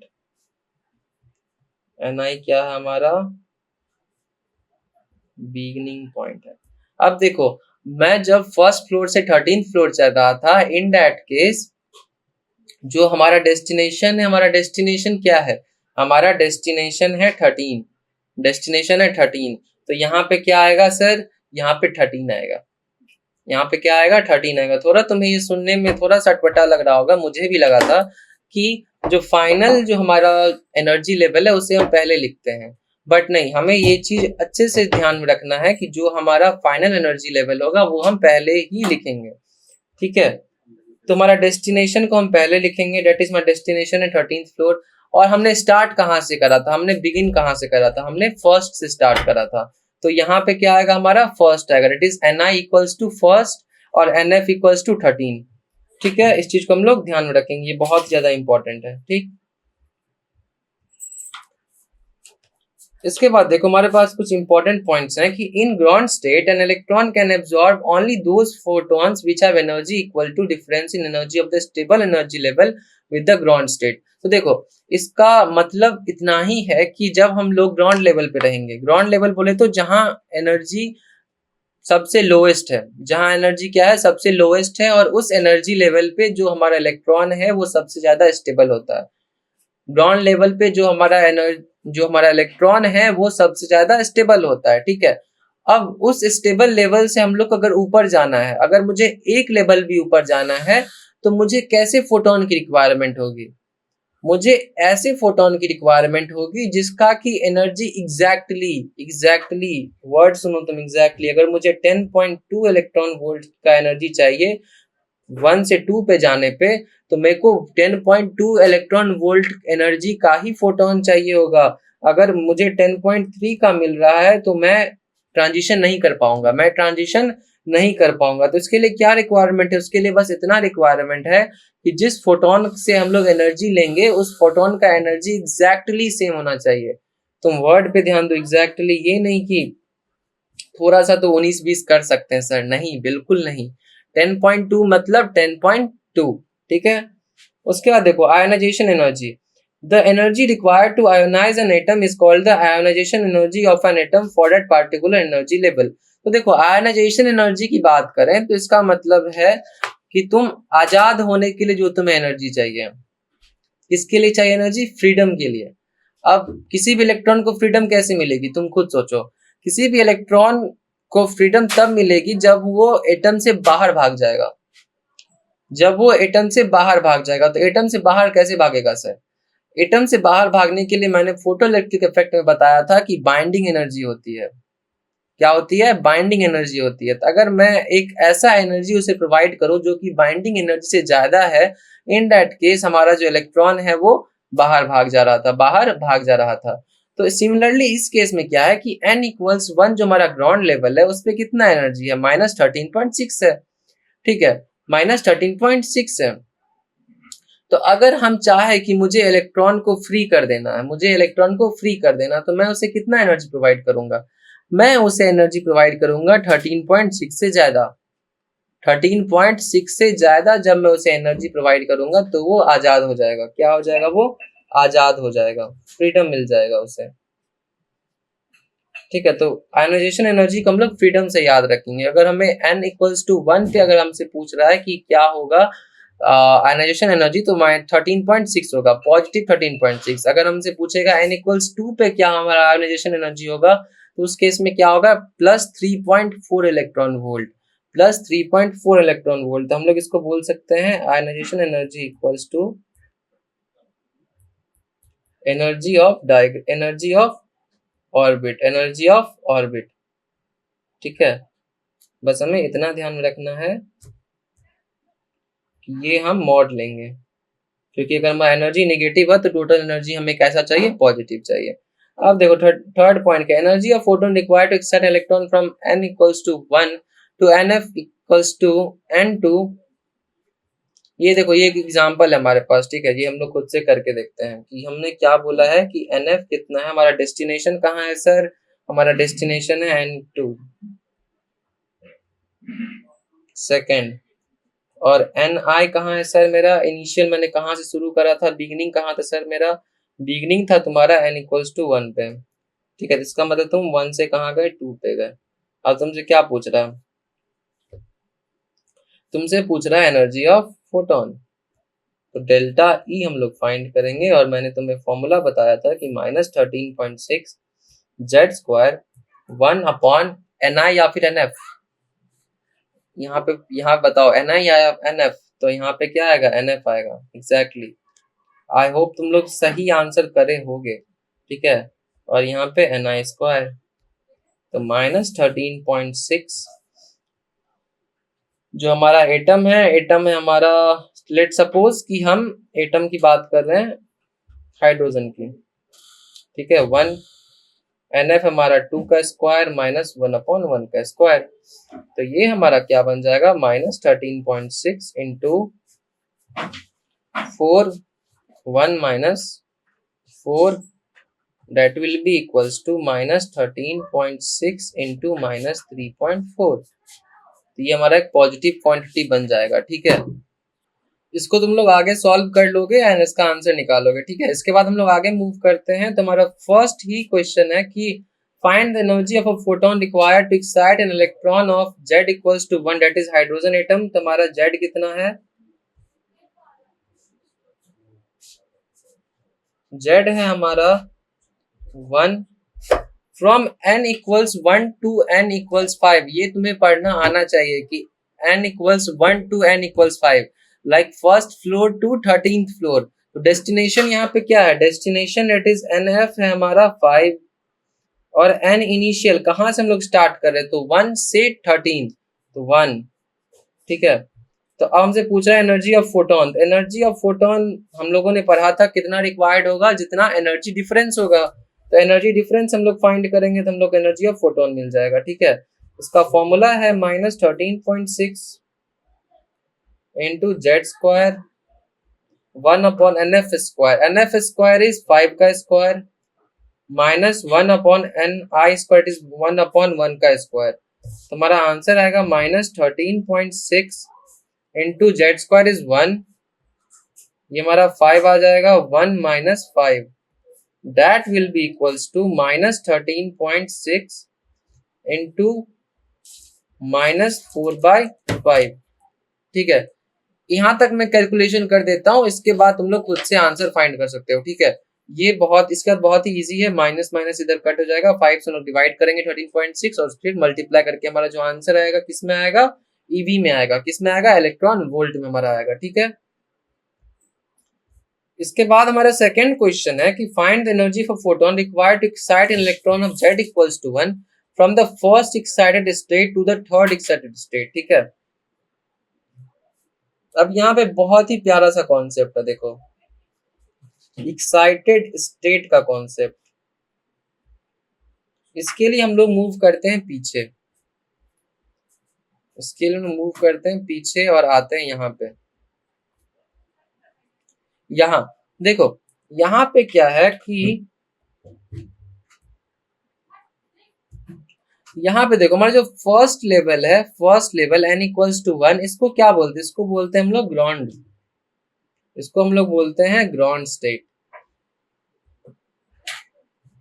इसको हम लोग क्या बोलते हैं, ग्राउंड स्टेट बोलते हैं, ठीक है।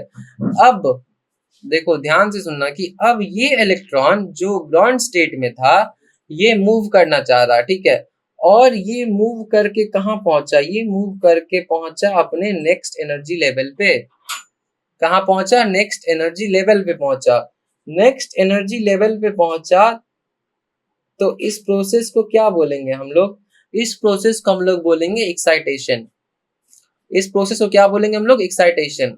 अब देखो एक्साइटेशन क्या हुआ कि ग्राउंड स्टेट में था, वो बंदा रिलैक्स था, अपना आराम से वहां पे ग्राउंड स्टेट में वो रेस्ट कर रहा था, ठीक है। उसके बाद वो एक्साइट हुआ, वो उसके बाद एक्साइट होके वो नेक्स्ट लेवल पे गया, एक्साइट होके वो कहाँ गया, नेक्स्ट लेवल पे गया। तो नेक्स्ट लेवल क्या है हमारा, n equals to 2, next level क्या है हमारा, n इक्वल्स टू 2। बट जब हम लोग एक्साइटेड स्टेट की बात करेंगे,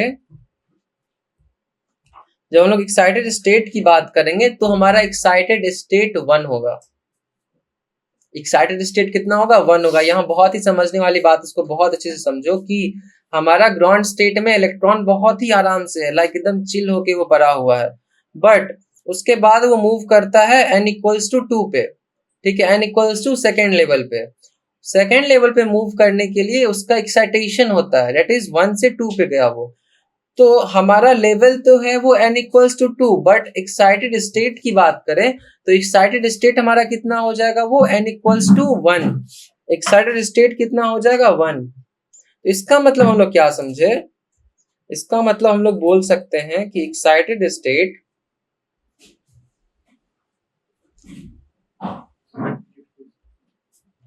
एक्साइटेड स्टेट का जो हमारा n होगा that will be what, that will B n-1। अब यहाँ पे कौन सा आंसर कौन है, तो n है हमारा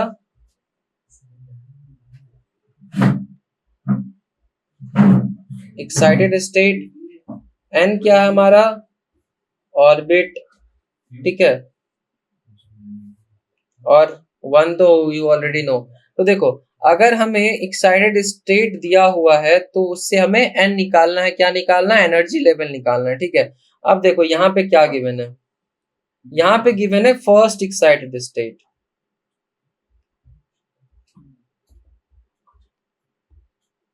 फर्स्ट एक्साइटेड स्टेट, ठीक है। फर्स्ट एक्साइटेड स्टेट मतलब n इक्वल्स टू 1। अब इस वाले फॉर्मूला में हम इसे पुट करेंगे, तो देखो 1 इक्वल्स टू n-1, जो कि हमारा जो एनर्जी लेवल जो हम लोग को यूज करना है वो क्या हो जाएगा, n इक्वल्स टू 2। तो देखो फर्स्ट एक्साइटेड स्टेट के लिए कौन सा एनर्जी लेवल आया, फर्स्ट एक्साइटेड स्टेट के लिए हमारा एनर्जी लेवल आया n=2। अब बात करते हैं हम थर्ड एक्साइटेड स्टेट, तो थर्ड एक्साइटेड स्टेट मतलब n=3। तो अगर हम लोग फॉर्मूले में पुट करें तो 3=n-1। तो n क्या हो रहा है हमारा, n हमारा हो रहा है 4, n हमारा क्या हो रहा है 4। तो देखो n2 किसके लिए आया, फर्स्ट एक्साइटेड स्टेट के लिए आया, और n4 किसके लिए आया, थर्ड एक्साइटेड स्टेट के लिए आया। अगर तुम इससे कंक्लूड करो एक बात को, अगर तुम एक कंक्लूजन निकालो इससे, तो ये कंक्लूजन तुम निकाल सकते हो कि जब किसी फर्स्ट एक्साइटेड स्टेट दिया रहे तो तुम n क्या कंसिडर करोगे, +1। सेकेंड एक्साइटेड स्टेट रहेगा तो +1 that is 3। Third excited state रहेगा तो +1 that is 4। Fourth excited state रहेगा तो क्या होगा, +1 दैट इज 5। तो एक्साइटेड स्टेट जब भी आए तो तुम्हें थोड़ा सा सतर्क रह जाना है। ये थोड़ा सा क्या है, गलती अलर्ट वाला क्वेश्चन है, यहाँ पे बहुत बच्चों का गलती होता है। और साथ में ये बहुत ही ज्यादा एक्सपेक्टेड है कि ये वाला क्वेश्चन तुम्हें इस ईयर देखने को मिल जाएगा। ये वाला क्वेश्चन तुम्हें देखने को जरूर से जरूर मिलेगा, क्योंकि एक्साइटेड स्टेट से बच्चे कंफ्यूज होते हैं। बट इस पॉइंट पे तुम इस चीज को समझ चुके हो, तो मैं तो उम्मीद करूंगा तुमसे कि तुम यहाँ पे गलती नहीं करोगे और तुम अपना +1 वहां से लेकर ही आओगे। ठीक है, तो चलो इसको आगे सॉल्व करते हैं। हमारा क्या है, from the first excited state to the third excited state, to the third excited state, to the 13th floor. Destination क्या है सर, डेस्टिनेशन है third excited state, that is NF हमारा 4 हो जाएगा, और NI कितना हो जाएगा, NI=2 हो जाएगा हमारा। ठीक है, अब हम लोग एनर्जी अगर डिफरेंस की बात करें तो ये हो जाएगा -13.6 Z²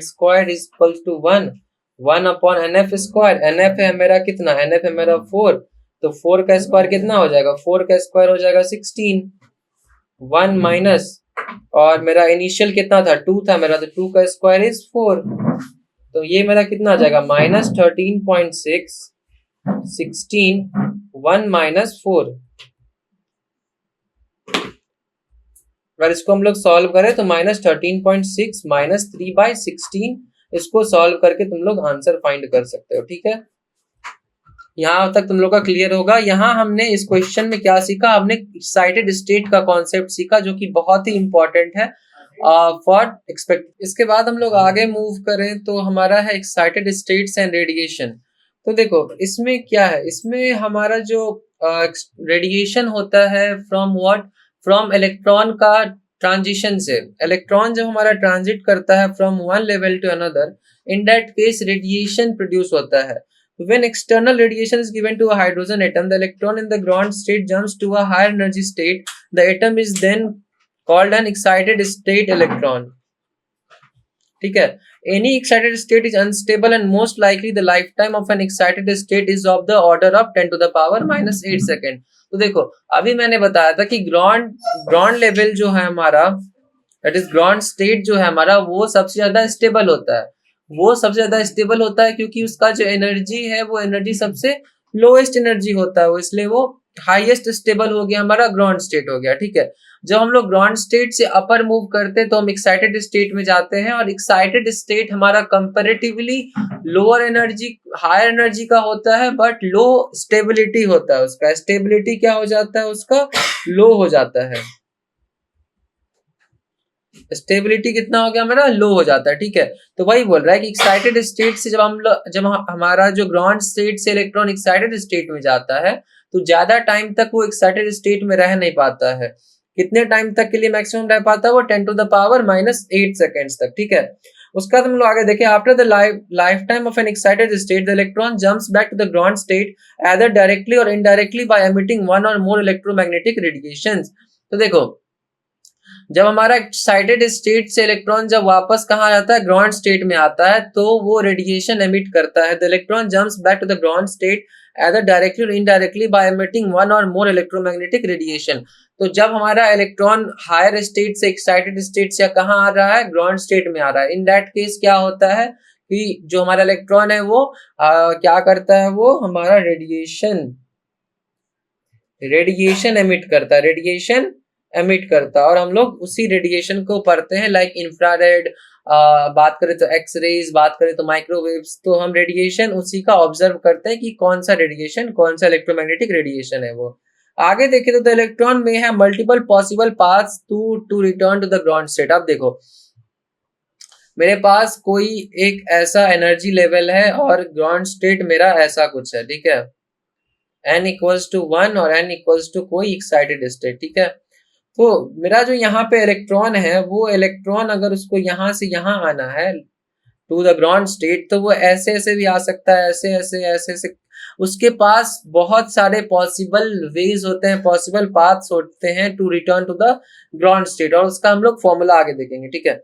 अब देखो एक्साइटेशन ऑफ एन एटम, तो ये थोड़ा सा उतना इंपॉर्टेंट नहीं है, बट हाँ क्वेश्चंस में कहीं कहीं इलेक्ट्रॉन की जगह एटम का यूज करेगा वो लोग कि एक्साइटेशन ऑफ एटम, तो उसको हम लोग क्या समझेंगे, उसको हम लोग एक्साइटेशन ऑफ इलेक्ट्रॉन ही समझेंगे, ठीक है। उसमें हम लोग कंफ्यूज नहीं हो जाएंगे होंगे, ठीक। De excitation process, an electron in a higher energy states emits a photon of energy exactly equal to the energy difference between two corresponding states to return to a lower energy state। अब देखो कोई मेरा electron अपर level पे है, that is higher energy level पे है, और वो कहाँ आता है, और वो आता है लोअर एनर्जी लेवल पे। तो वो लोअर एनर्जी लेवल पे तभी आएगा जब वो जो फोटोन है वो फोटोन रिलीज करेगा, कितना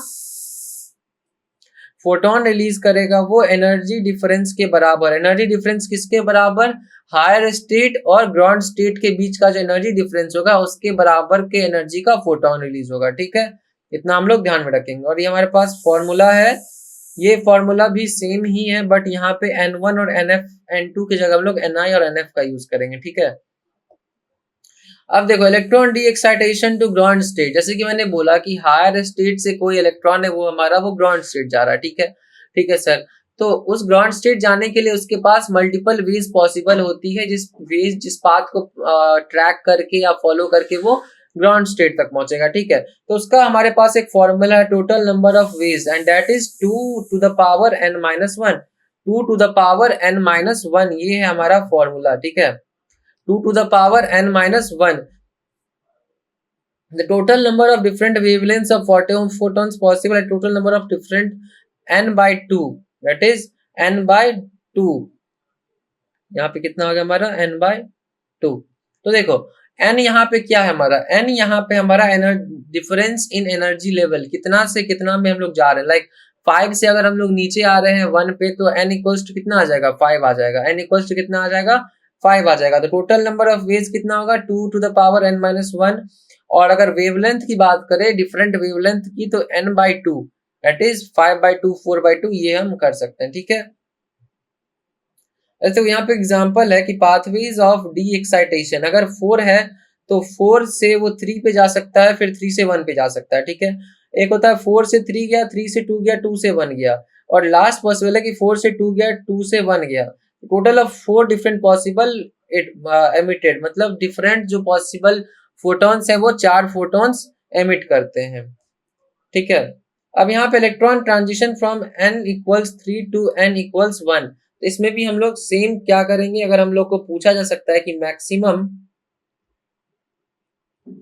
कितना पॉसिबल है, देन हम लोग क्या बोलेंगे, हम लोग बोलेंगे 2 to the power n-1, that is what, that is 2 to the power 3 minus 1, which gives us 2 to the power 2, that is 4, 2 to the power 2, that is 4 possible ways possible हैं, ठीक है। अब हम लोग आगे देखते हैं लाइमन बामर एंड पास्कल सीरीज। ये एक इंपॉर्टेंट तुम्हारा सीरीज बन जाता है तुम्हें याद करने को, लाइक लाइमन देखो सबसे पहला, फिर आता है बामर, Lyman बामर pascal bracket P fund. तो ये तुम्हें ध्यान में रखना होगा, ये जो सीरीज है ये तुम्हें ध्यान में रखना होगा। अब सीरीज का मतलब क्या है, देखो जब हम लोग लाइमन की बात करते हैं,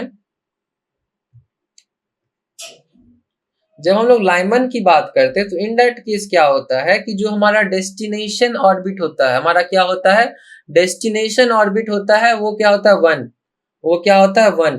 लाइक तुम कहीं से भी कूद के आओ, तुम 13th फ्लोर से आओ, तुम 13th 14th 15th जहां से भी आए वो, लेकिन उसे लौट के कहाँ आना है, ग्राउंड लेवल पे आना, that is NF equals to 1 पे आना है, ठीक है। ऐसे हम लोग बात करें बामर सीरीज की, तो बामर सीरीज में जो डेस्टिनेशन हमारा जो जहां पे मेरे को उतरना है, मेरा लास्ट पॉइंट है, that is NF equals to 2, NF equals to 2, मतलब फाइनल डेस्टिनेशन मेरा होगा n इक्वल्स टू 2 पे। मैं कहीं से भी आऊं 13th 14th, मुझे कहाँ फाइनल आना है, 2 तक आना है मुझे। जैसे मैं n इक्वल्स 2 ड्रॉ करूं, ठीक है, और मैं मान लो कहीं से भी आ रहा हूं, कहीं से भी, ठीक है, तो मेरा जो डेस्टिनेशन होना चाहिए that should be this, n equals to 2, that should be this, n equals to,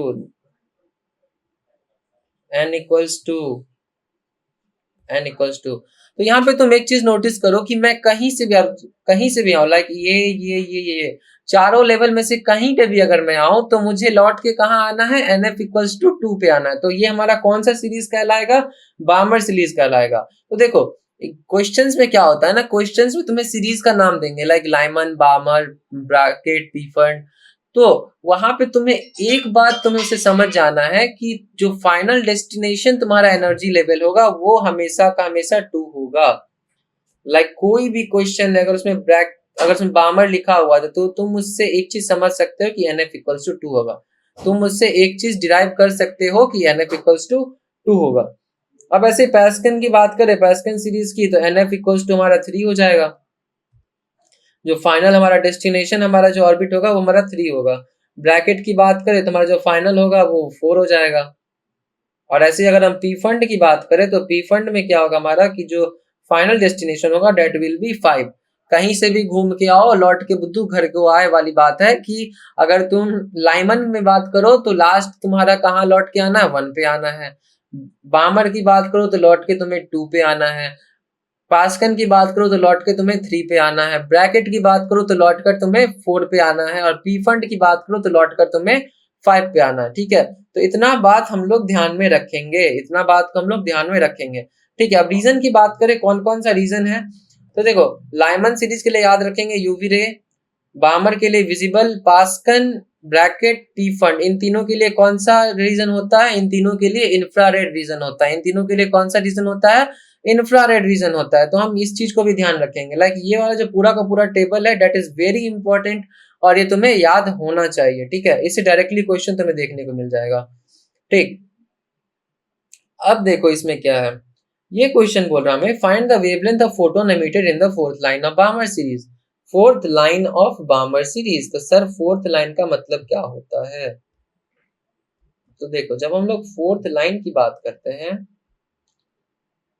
पहले तो मुझे ये बताओ बामर मतलब कितना, डेस्टिनेशन क्या होना चाहिए बामर का।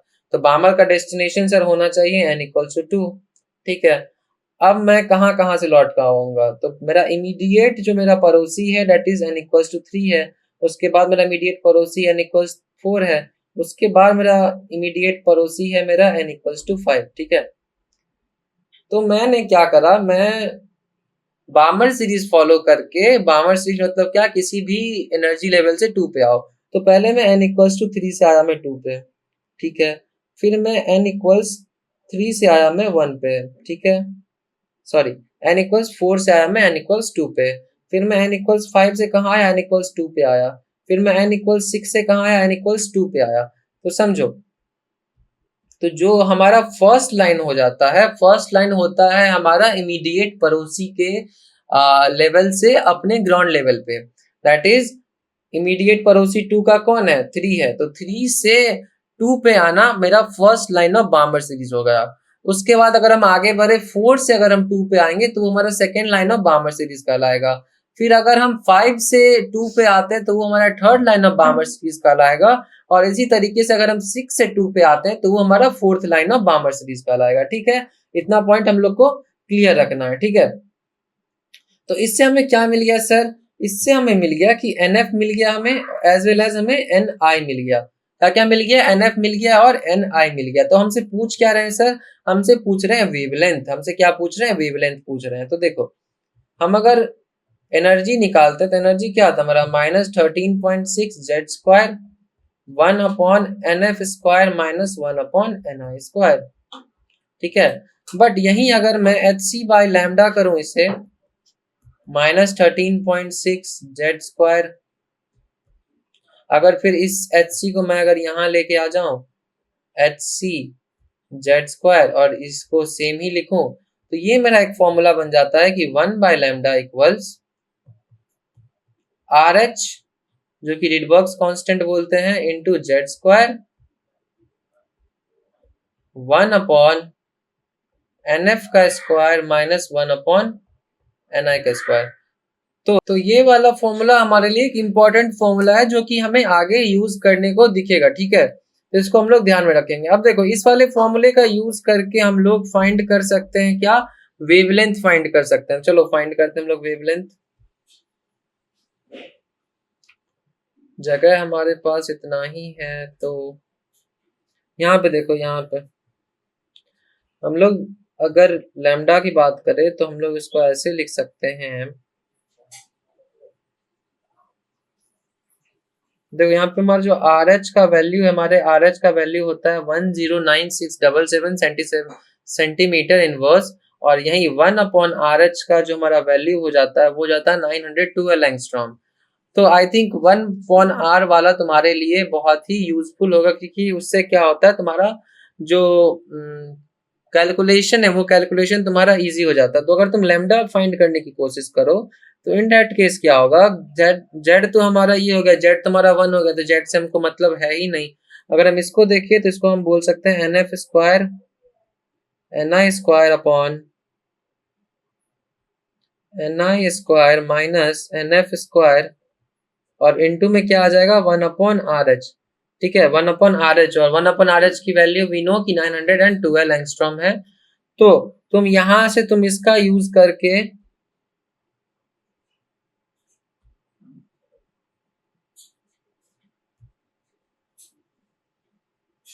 तुम इसका यूज करके तुम आंसर फाइंड कर सकते हो। और इस क्वेश्चन का आंसर मेरे को कमेंट सेक्शन में चाहिए, क्योंकि तुम्हें बस वैल्यू पुट करना है। एनएफ मैंने तुम्हें ऑलरेडी समझा दिया है कि एनएफ तुम्हारा क्या होगा, यहाँ पे एनएफ तुम्हारा होगा 2 और एनआई हो जाएगा तुम्हारा 6 हो जाएगा, और तुम इस इक्वेशन में पुट करोगे और तुम्हें लैम्डा का वैल्यू मिल जाएगा तुम्हें, ठीक है। तो ये वाला क्वेश्चन का आंसर मुझे कमेंट सेक्शन में तुम लोग दे दोगे, ठीक है। इसके बाद हम लोग बात करें find the wavelength of photon emitted in fourth line of pascal series. तो देखो सेम क्वेश्चन है। अब पास्कल सीरीज क्या है,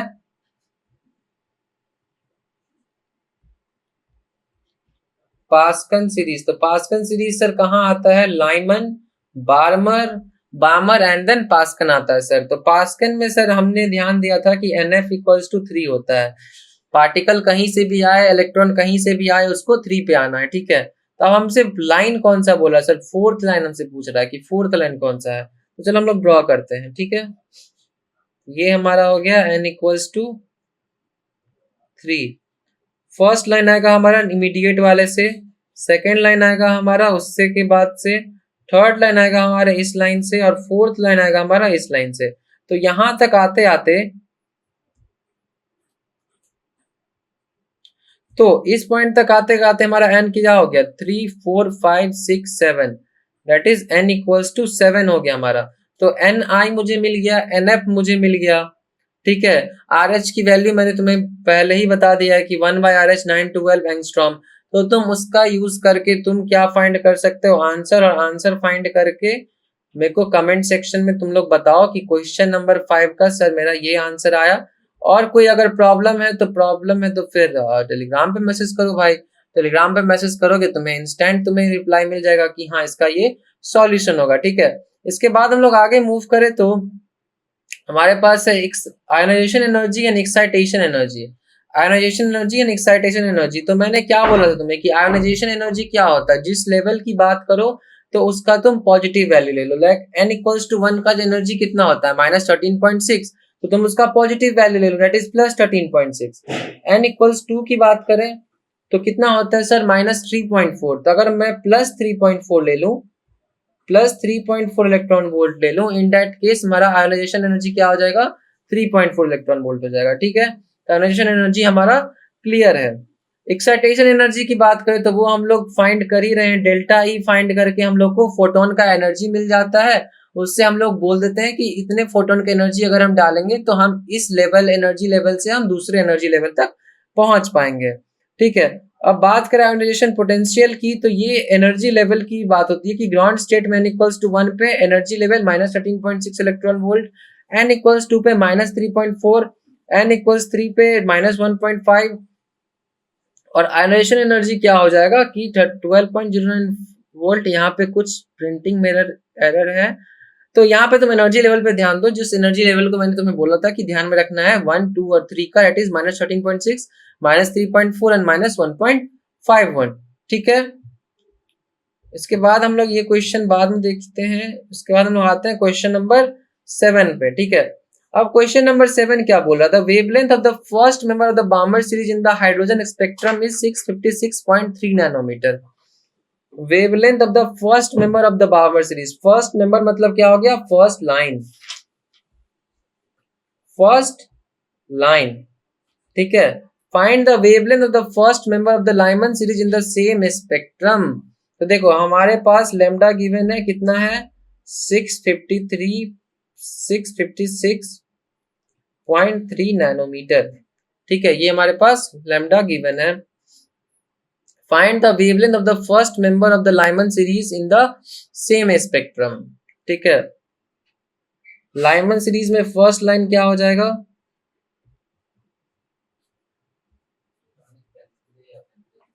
फर्स्ट लाइन हो जाएगा हमारा NF इक्वल्स टू हमारा हो जाएगा लाइमन सीरीज में 1, और NI क्या हो जाएगा मेरा 2।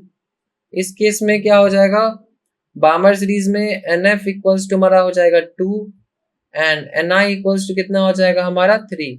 ठीक है, अब हम इसको कैसे फाइंड करेंगे, similarly lambda equals 1 upon RH into z square NF square NI का स्क्वायर अपॉन NI का स्क्वायर माइनस NF का स्क्वायर। यहाँ पे जो हमारा लैम्डा है, लैम्डा हमारा नैनोमीटर में है, RH हमारा एंगस्ट्रॉम में होगा, जिसको कि हम लोग सेम करके मीटर में ले लेंगे। इससे हम लोग को Z मिलेगा, इससे हम लोग को क्या मिलेगा, Z मिलेगा फॉर अ स्पेसिफिक एटम। ठीक है, फॉर अ स्पेसिफिक एटम। अब उसके बाद जब हम लोग इसका लैम्डा निकालेंगे, इन दैट केस हम लोग सेम Z को पुट करेंगे, क्योंकि क्या बोला है, क्योंकि बोला है सेम स्पेक्ट्रम में होना चाहिए। ठीक है, तो हम लोग सेम Z पुट करके NF NI हमारे पास ऑलरेडी गिवन है, RH का वैल्यू भी ऑलरेडी नो कि 912 1 बाय RH का 912 एंगस्ट्रॉम, उसका वैल्यू पुट करके हम लोग लेमडा फाइंड करेंगे, और लेमडा फाइंड करके एज ऑलवेज हम लोग को कमेंट सेक्शन में आंसर डाल देना है, कमेंट सेक्शन में हम लोग को आंसर डाल देना है। ठीक है, इसके बाद हम लोग का नेक्स्ट क्वेश्चन है। मैं तुम्हें क्वेश्चन बता रहा हूं क्योंकि हमारे पास टाइम कम है, तो मैं तुम्हारा अगर कॉन्सेप्ट क्लियर कर दूं मैं, तो numerical part is on you. क्योंकि देखो इससे दो फायदा है, इससे फायदा है कि हम कम टाइम में ज्यादा लेक्चर कवर करेंगे। ठीक है, सेकंड फायदा ये है कि तुम्हारा क्या होगा कि कैलकुलेशन का प्रैक्टिस होगा। तुम्हारा कॉन्सेप्ट तो क्लियर हो जा रहा है ना, मेरा काम है तुम्हारा कॉन्सेप्ट क्लियर करना, मैं तुम्हारा कॉन्सेप्ट क्लियर कर दे रहा हूँ। इट्स योर ड्यूटी कि अब तुम उसमें न्यूमेरिकल करो, क्योंकि एग्जाम जब आता है हमारे पास, तो एग्जाम से कुछ टाइम पहले हमारा प्रैक्टिस तगड़ा होना चाहिए। हमारा प्रैक्टिस क्या होना चाहिए, तगड़ा होना चाहिए। उससे क्या होगा कि एग्जाम में जब हम लोग न्यूमेरिकल सॉल्व करेंगे, उस टाइम हमें ज्यादा प्रॉब्लम फेस नहीं करना होगा। तो उसके लिए हम क्या करें, उसके लिए हम पहले से प्रिपेयर रहे, उसके लिए हम पहले से ही वैसे फेज में रहे, ताकि उस टाइम मेरे को प्रॉब्लम ना हो। ठीक है, तो सारे क्वेश्चन तुम लोग सॉल्व करो, न्यूमेरिकल बच जाता है, वो कॉन्सेप्ट ऑलरेडी ये है, तुम लोग बस सॉल्व करो और आंसर कमेंट करो। ठीक है, सेकेंड नेक्स्ट क्वेश्चन है, the ionization energy of a hydrogen like beryllium atom like BE hydrogen helium lithium beryllium. तो बेरिलियम जब हमारा 3+ होगा तो हमारा हाइड्रोजन बनेगा, हाइड्रोजन एटम बनेगा। अब तुम पूछोगे सर कैसे, बेरिलियम के पास कितना इलेक्ट्रॉन है, तो सर इसका जो एटॉमिक नंबर है वो तो है सर 4 है, मतलब 4 इलेक्ट्रॉन प्लस 4 प्रोटॉन है सर इसके पास। ठीक है सर, तो हाइड्रोजन के पास क्या है, हाइड्रोजन के पास सिर्फ एक इलेक्ट्रॉन और एक प्रोटॉन है। तो उसके लिए हमें करने के लिए क्या करना पड़ेगा, उसके लिए हमें इलेक्ट्रॉन को हमें कम करना पड़ेगा। ठीक है, तो इलेक्ट्रॉन को कम करने के लिए यहाँ पे हमारे पास सिर्फ प्रोटॉन है। ठीक है, हाइड्रोजन की बात, हाइड्रोजन खुद में ही एक बहुत ही बड़ा टॉपिक है। देखो इसमें से जब हम लोग 3+ करंट हम लोग अगर 3 इलेक्ट्रॉन निकाल दें, तो हम लोग को एक हाइड्रोजन एटम मिल जाएगा, ठीक है। तो इसीलिए बोलते हैं कि hydrogen like beryllium atom, hydrogen like beryllium atom, ठीक है। तो Be3+ लेंगे हम लोग, Be3+, ठीक है। आयनाइजेशन एनर्जी कितना दिया हुआ है, 54.4 electron volt. Find the wavelength of the radiation emitted when the electron jumps from the first excited state to the ground state. From the first excited state to the ground state. अब देखो इसमें ionization energy दिया हुआ है, इसका मतलब क्या है कि इतना एनर्जी चाहिए उसको बाहर निकलने के लिए। तो इससे हम लोग क्या समझेंगे, इससे हम मैंने तुम्हें रिलेशन बताया टोटल एनर्जी और आयनाइजेशन एनर्जी के बीच का रिलेशन, दैट इज ये निगेटिव हो जाता है। तो 54.4 electron volt that is equals to minus 13.6 upon z square, n square upon z square। तो लेकिन टोटल एनर्जी अगर हम लोग फाइंड कर रहे हैं तो इन दैट केस मेरे को पता है कि आयनाइजेशन एनर्जी अगर उसका इतना है तो ग्राउंड लेवल की बात हो रही है, that is n equals to 1 की बात हो रही है। तो z इक्वल्स टू हमारा आ जाएगा 4, z इक्वल्स टू कितना आ जाएगा हमारा 4 आ जाएगा। उसके बाद हमसे पूछ रहा wavelength of radiation emitted, electron jumps on the first excited state. अब देखो फर्स्ट एक्साइटेड स्टेट, यहाँ पे एक्साइटेड स्टेट का डिस्कशन हुआ है। तो अगर n capital N equals to 1 है तो स्मॉल n इक्वल्स क्या हो जाएगा, स्मॉल n इक्वल्स हो जाएगा 1 + 1 दैट इज 2। सिमिलरली तो हमारा Ni कितना हो गया, 2 हो गया। Nf कितना हो जाएगा, +1 कर दो, to the ground state, to the ground state that is Nf already equals to 1 हो जाएगा, Nf ऑलरेडी इक्वल्स टू 1 हो जाएगा हमारा, ठीक है। यहाँ पे तुम एक चीज देखो कि first excited state to ground state, यहाँ पे कितना ज्यादा क्वेश्चन ट्राई करा है कि तुम कंफ्यूज हो जाओ, बट हम लोग कंफ्यूज नहीं होंगे क्योंकि हम लोगों ने पढ़ के रख लिया है कि व्हाट इज एक्साइटेड स्टेट। और ये वाला जो क्वेश्चन है ये तुम बिल्कुल एक्सपेक्ट कर सकते हो कि WBJE में आएगा, क्योंकि फर्स्ट एक्साइटेड स्टेट और ग्राउंड स्टेट को एक साथ यूज करके इट इज ट्राइंग कि तुम कंफ्यूज हो जाओ और वहां पे तुम दिक्कत करो, बट उन्हें नहीं पता है कि तुम वॉरियर्स एडुकैप पे पढ़ रहे हो जहां पे तुम्हें एक्साइटेड स्टेट का कॉन्सेप्ट ऑलरेडी बता दिया गया है और वो तुम एरर नहीं करने वाले हो, ठीक है। उसके बाद सेम प्रोसीजर, लैम्डा फाइंड करना है 1/RH एंड सो ऑन। यहाँ पे जेड स्क्वायर का वैल्यू पुट कर देंगे एंड हमें लैम्डा का वैल्यू पता चल जाएगा, ठीक है। तो हमें लैम्डा का वैल्यू पता करके क्या करना है, अब तक तो तुम्हें क्लियर हो गया होगा कि हमें कमेंट सेक्शन में जाके आंसर बताना है, ठीक है। ठीक है सर। उसका हमारे पास क्वेश्चन नंबर 9 है, small particle of mass m। ये वाले इस वाले लेक्चर में काफी सारे क्वेश्चन हमने कर रखे हैं, तो ये सब क्वेश्चन तुम लोग प्रैक्टिस करो और अगर कोई प्रॉब्लम आए तो तुम लोग टेलीग्राम ग्रुप पे मुझे बताओ, तो मैं तुम्हें सॉल्यूशन प्रोवाइड करवा दूंगा। Do it by yourself. साथ ही साथ तुमको ये वाला पीपीटी भी मिल जाएगा, तो कोई प्रॉब्लम है तो तुम वहां से मेरे से क्वेश्चन कर सकते हो, ठीक है। Do it by yourself. तो ये 3 क्वेश्चन तुम लोग खुद से करोगे, अगर कोई प्रॉब्लम आ रही है तो मेरे से बात करोगे, क्योंकि देखो क्वेश्चंस वही हैं जो मैंने कॉन्सेप्ट करवाए हैं। देखो यहाँ पे क्या potential energy at n equals 2 दे दिया है, is assumed to be 0, find the total energy of n equals to 1। Total energy potential energy का रिलेशन तुम्हें ऑलरेडी पता है, मैंने बता के रखा है, तो तुम उसका यूज करके तुम आराम से तुम इन सब क्वेश्चन को सॉल्व कर सकते हो, ठीक है। ये सब क्वेश्चन सॉल्व करके अगर कोई प्रॉब्लम आ रहा है टेलीग्राम पे मुझे इन्फॉर्म करो, मैं तुम्हें पर्सनली कांटेक्ट करूंगा कोई प्रॉब्लम आ रहा है तो। और इस लेक्चर के साथ हमारा ये वाला टॉपिक क्लियर हुआ जिसमें ट्रांजिशन हम लोगों ने कवर करा। नेक्स्ट हम लोग न्यूक्लियस के बारे में बात करेंगे, एक्सरेज के बारे में बात करेंगे, जहां पे की थ्योरेटिकल क्वेश्चंस आने के चांसेस रहते हैं, जैसे कि हमने atomic radius, atomic electron velocity आज जैसे हम लोगों ने बात करी, सिमिलरली हम लोग न्यूक्लियस में भी बात करेंगे और न्यूक्लियस का भी चैप्टर हम लोग क्लियर करेंगे। तो ठीक है, आज के लेक्चर के लिए इतना ही। टेलीग्राम ग्रुप ज्वाइन कर लो ताकि तुम लोग को प्रॉब्लम ना हो, और थैंक यू सो मच कि तुम लोग अभी तक लेक्चर में बने रहे। Thank you so much. और ऐसे तुम लोग जोश के साथ पढ़ते रहो, मोटिवेशन के साथ पढ़ते रहो, और साथ में हम लोग बहुत ही अच्छा WBJE स्कोर हासिल करेंगे, ठीक है। चलो पढ़ाई करो।